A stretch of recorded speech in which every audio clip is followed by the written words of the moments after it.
Like most sequels in the movie genre, this one wasn't as good as the original, but it still had its good spots.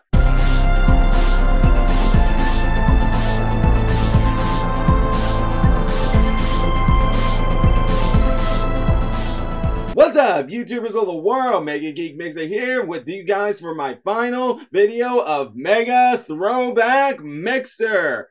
For the year at least. We'll be back next summer of next year with more of this content as I do more reviews on my childhood memories of TV shows and movies. But like I said, I did Homeward Bound, and now we bring in its sequel, Homeward Bound 2, Lost in San Francisco. And this film was pretty much like, you could kind of say, a bit of a rehash of the original. It had some things in the original that was there. The only key difference being is that this time, Lost in San Francisco being the title is exactly what it is. The animals get lost in San Francisco and they have to traverse through the city instead of the wilderness like they did in the original. And I think that's why I also like the original better. I tend to like find more adventures out there in the wilderness than with the city. Now that's not me saying that there are adventures in the city. There are, but the wilderness provides more fun and challenging things.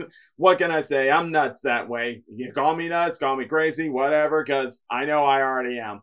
But that's besides the point, though. One thing to note is that pretty much everyone from the original cast comes back. Unfortunately, the person who voiced Shadow had passed away before this movie came out, or better yet, when they were making this movie. So he was replaced by Ralph White, but Ralph did a good job, and the voice he made out almost seems similar to the original voice actor. And yeah, the pets are pretty much the same species, just you can tell they're different animals this time compared to the ones they had in the original Homeward Bound.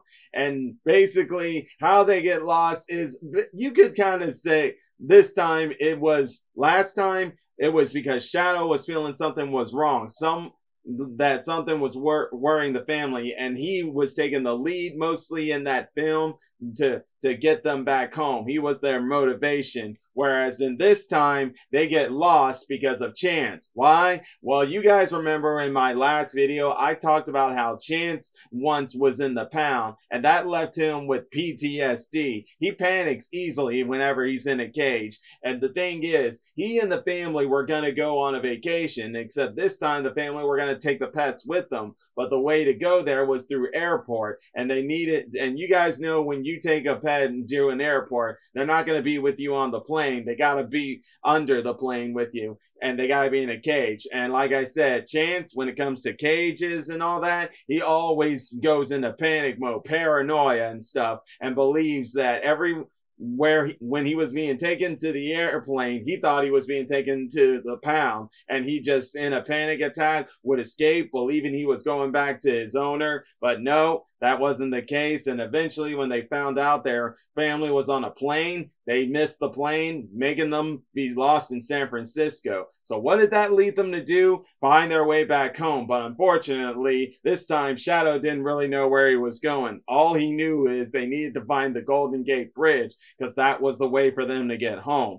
But since they were lost, they had to deal with the street life of San Francisco. But they didn't really run into too much trouble in this one. The really only main antagonists they had were two guys who were catching stray dogs and cats off the streets to take to a place called the lab to do experiments on animals. And they were dubbed the Blood Red Band by a gang of street dogs, who I'll talk about here in a minute. But before meeting these street dogs, they would encounter another group of antagonists, that being a couple of street dogs themselves. If I remember correctly, Pete and Ashcat. I hope I said those names right, but you're looking at a picture of them, so you know who they are. And basically, they were just all about wanting to eat sassy and just get rid of the pets. And then this is where I'll talk about the gang that calls that band the Blood Red Band, and that is Riley's gang. Riley's gang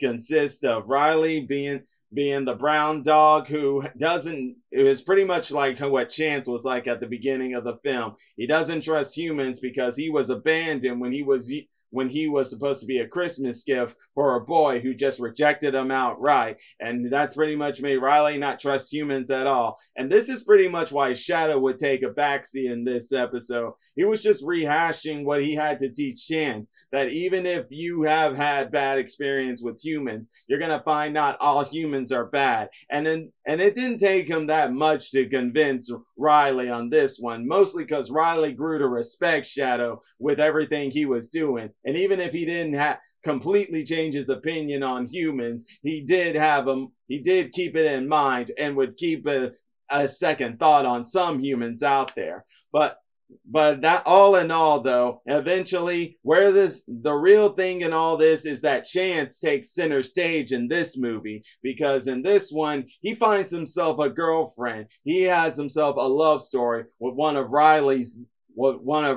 gang member dogs by I guess a poodle dog. I don't know what type of dog she is, but her name is Delilah. She at first is chasing Chance because Chance mistook her and Riley's gang for reinforcements when they were taking on those other dogs. But as they got to know each other and spend time with each other, they began to fall in love. The only problem was Riley and Shadow didn't approve of it, thinking that one is a stray, one's a house pet. They don't mix well together. And in the fact of Chance's antics of always being in trouble and being childish and stuff, doesn't believe that it was right for Delilah. At first, Delilah was in denial, but after the incident with the blood red van of them capturing Chance and all that, she then agreed. But immediately, right after agreeing, she realized how heartbroken not just she was, but Chance was. Chance was very heartbroken and just told everybody off. That it just made everybody feel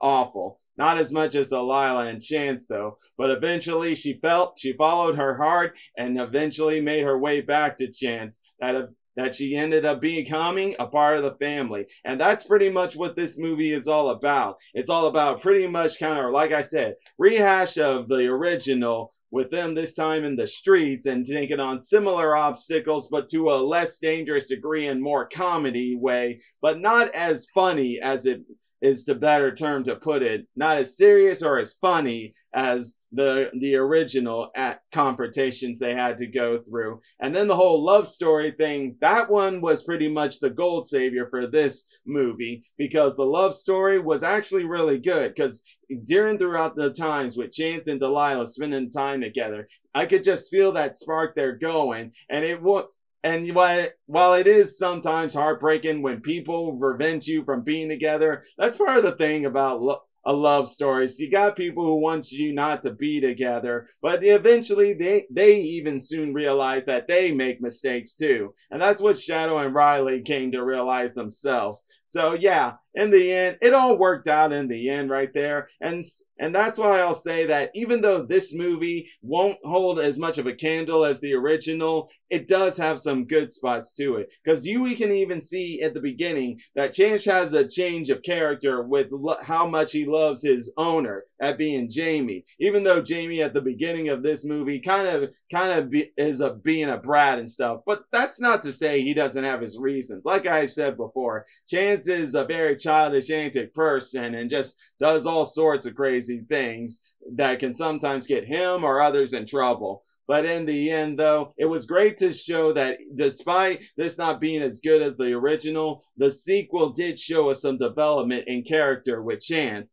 along with us seeing that no matter what, Shadow will always believe in some humans out there, and that some of these strays out there can learn to trust humans too, if given the chance. But that's all right there, guys. And I gotta say, I have enjoyed my time with this content of Mega Throwback Mixer. And I can't wait to come back next summer, because there's a lot I can look into on which ones I want to review next time. But we'll all just see what comes naturally afterwards. But until then, guys, if you all are enjoying my channels, all you gotta do is click that like button, subscribe to the channel, hit the bell icon to be notified when I make more videos. And until then, MegaGeekMixer signing out. Bye!